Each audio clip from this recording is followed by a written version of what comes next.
Hej og velkommen til Tidsmaskinen. Jeg er Jakob Scholle, og jeg vil være jeres vært for i aften.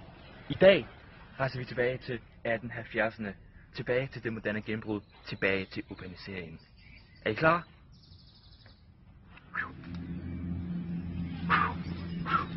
Sikke en tur! Puha!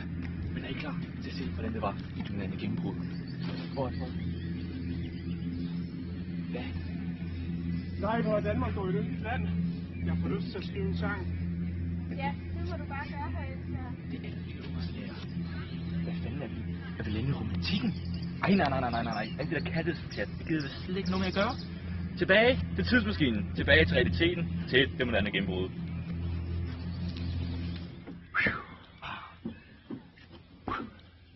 Endelig er vi landet det moderne gennembrud. Det var en tid, hvor landet drog fra land til by, også kaldet urbanisering. Det var, hvor kernefamilien var markant, hvor der var nogle bestemte normer og værdier, man havde i familien.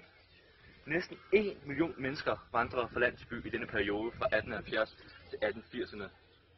Den litterære skrivestil i det moderne gennembrud, kaldet impressionisme, det var en skrivestil, hvor man overlod ansvar til læseren.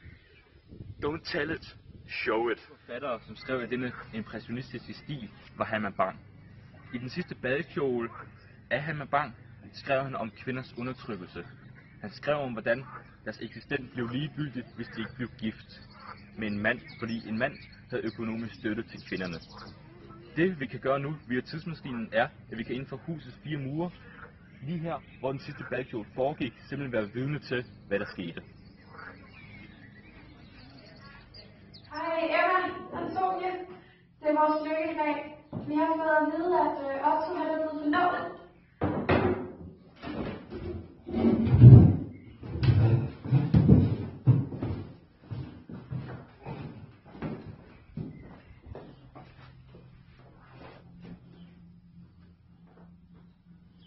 Her kan man se, at Herman Bang prøver at gendanne de sanser, han fik, da han så denne episode ske.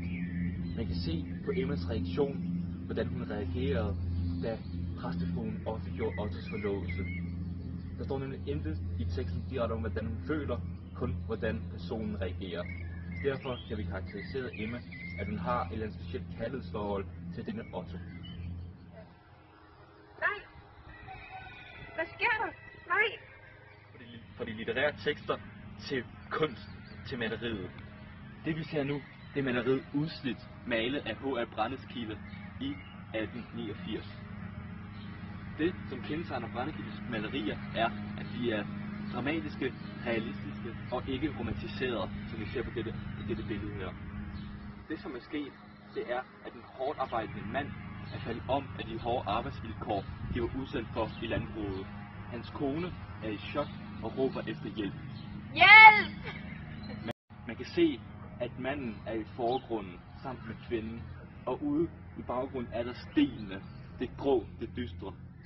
Mandens tøj kan symbolisere, fordi farven blå er det samme som, at han kommer op i himlen, imens at kongens jordnære røde tøj, sorte tøj, symboliserer, at hun stadig er på jorden, det jordnære, altså arbejderklassen. Nu uden foran kassen, som bliver beskrevet i Nådelsens brød af Henrik von Toppidal. Novellen handler om en kvinde ved navn Stine Bødker, som bliver afhængig af alkohol på grund af en arbejdsskade hun får. Derfor ender hun ud i fattigdom og en afhængighed, som medfører, at hun kommer ud til kassen, altså fattigdomshjemmet. Vi kan være vidne til, så er kassen, fattigdomshjemmet, nydeligt udenpå.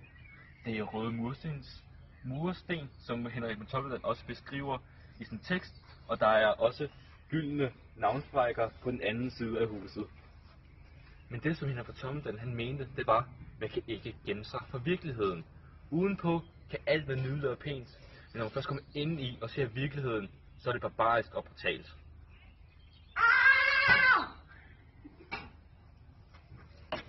Prøv at se disse forhold engang, man levede under i fattigdomshjemmet.